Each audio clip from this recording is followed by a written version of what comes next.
السلام عليكم، مرحبا بكم معنا في فيديو جديد ووصفه جديده.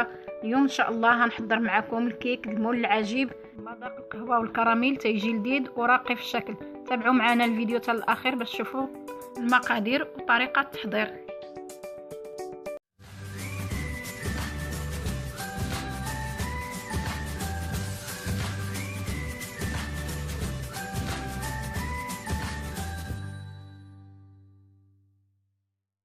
بسم الله على بركه الله. نبدا معكم المقادير وطريقه التحضير.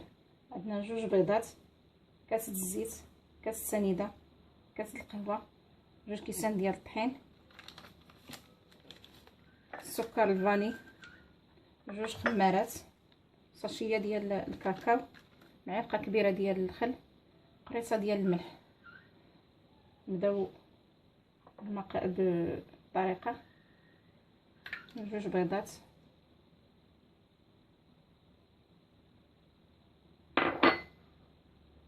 كاس السنيده،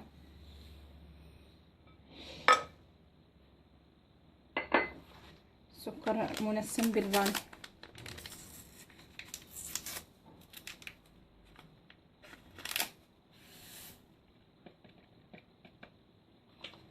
نطرب الخليط حتى ينسجم.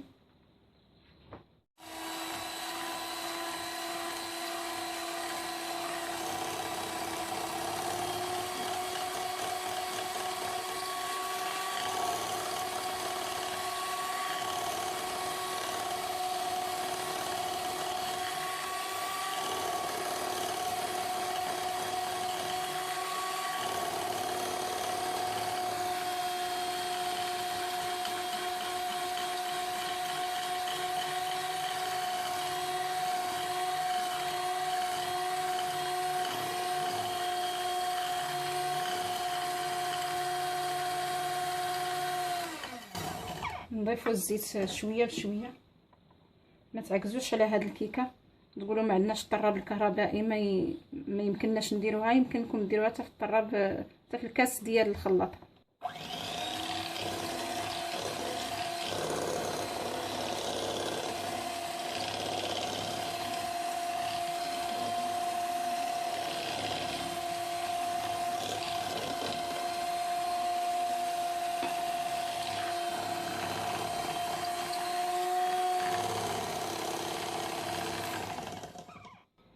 نضيفوا كاس القهوه، اللي يمكننا نعوضوه بكاس الحليب.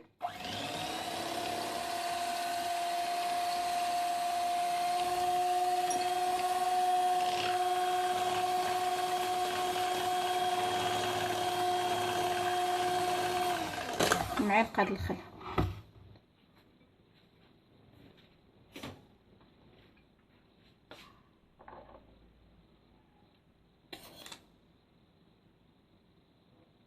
معلقه الخل تتخلي الكيك يجي فتي ورطب لمده طويله.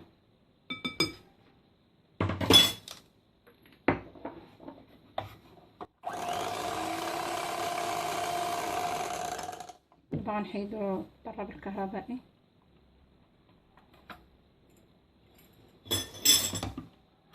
كاس ديال الطحين، نديرو عليه 2 خمارات من فئه 7 غرام، يعني 14 غرام.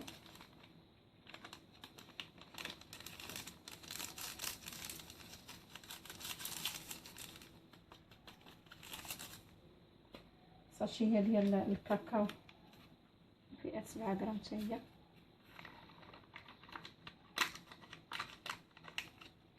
نغربلوهم.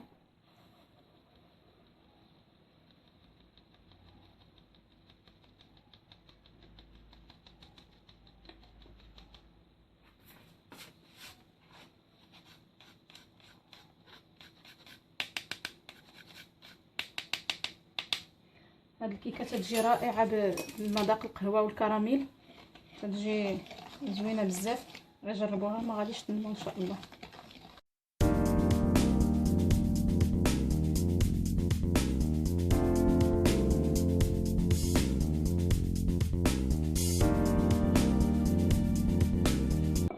تنضيفوا الكاس الثاني ديال الطحين،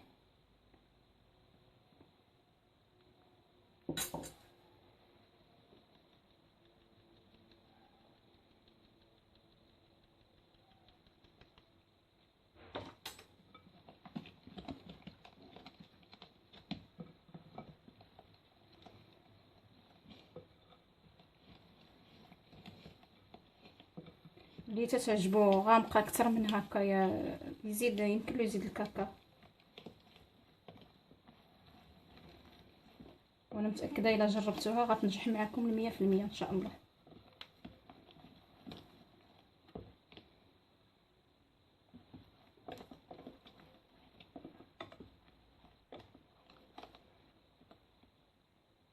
قريت هذا الملح،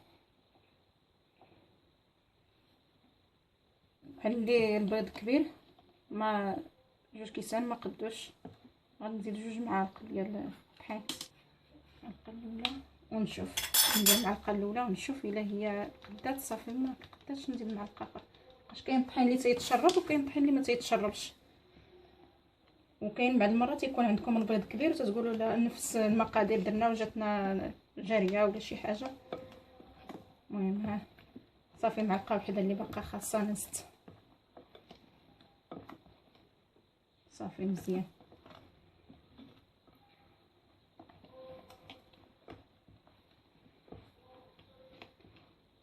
غندهن المول بالزبده ونرشو بالدقيق ونرجع معكم. بعد ما دهنت المول بالزبده ورشيته بالدقيق غنخوي فيه الخليط،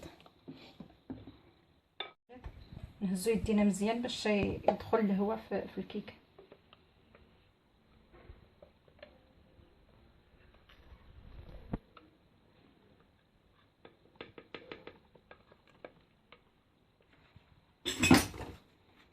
بعد ما طابت غنخشيو فيها المساكه هي ناشف، نديروها في الطبسيق. نتوما كما تتشوفوا تتجي رطبه فتيه. دابا غنوجدوا لها السقوه باش نسقيوها. نص كاس ديال الماء، الا كانت الكيكه بارده نديروا الماء سخون، الا كانت الكيكه سخونه نديروا الماء بارد. دابا انا عندي الكيكه بردات الماء دافي، غنديروا فيه معلقه ديال قهوه سريعه الذوبان،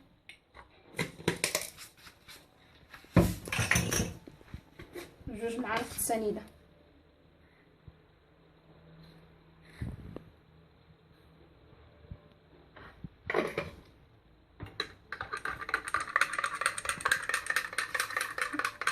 نبداو نسقيوها.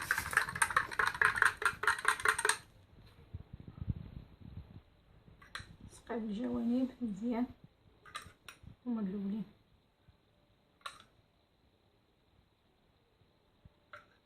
صدقوني راه تجي رائعه في المذاق وفي الشكل.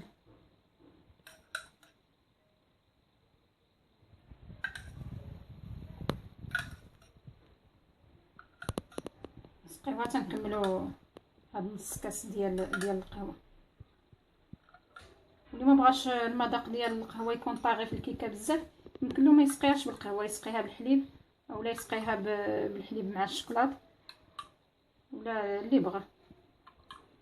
غنوجدوا الكريمه اللي غنملؤوا بها الفراغ ديال الكيك، غنحتاجوا فيها نص سيطرو ديال الحليب،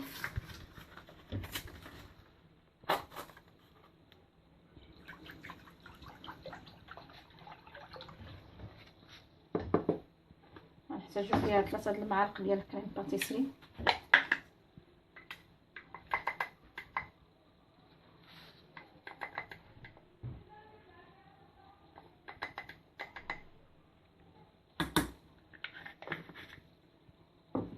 ثلاثة المعالق ديال سنيده، نحتاجو فيها فلون ديال الكراميل،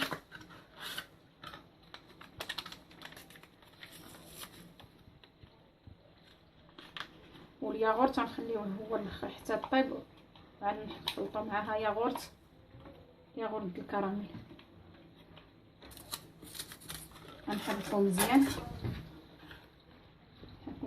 حتى تنسجم، عاد نردوها في البوطه حتى تخسر، وديك الساعه نطلعها.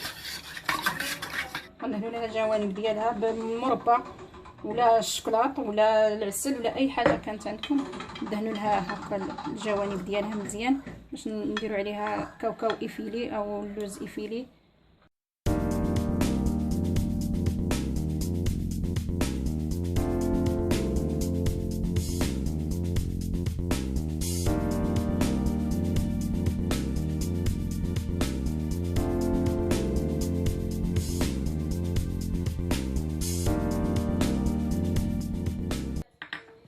كاوكاو ايفيلي مع الجناب هكا.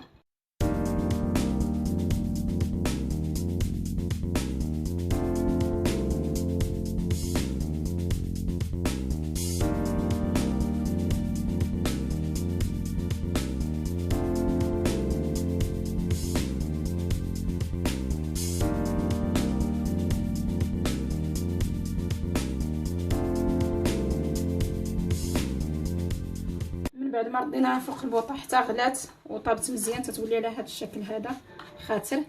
تنزيدو عليه ياغورت ديال الكراميل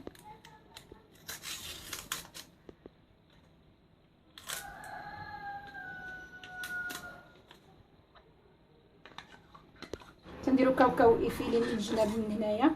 عاد تنديرو الكريمه باش ما تتخسرش الكريمه مع كاوكاو ايفيلي.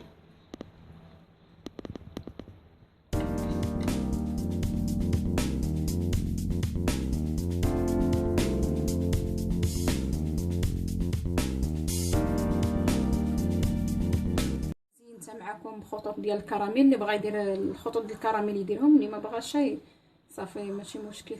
تتجي زوينه ورائعه ونتمنى انها تعجبكم. ولا عجبتكم ما تنساوش الاشتراك وتفعلوا الجرس باش يوصلكم كل جديد.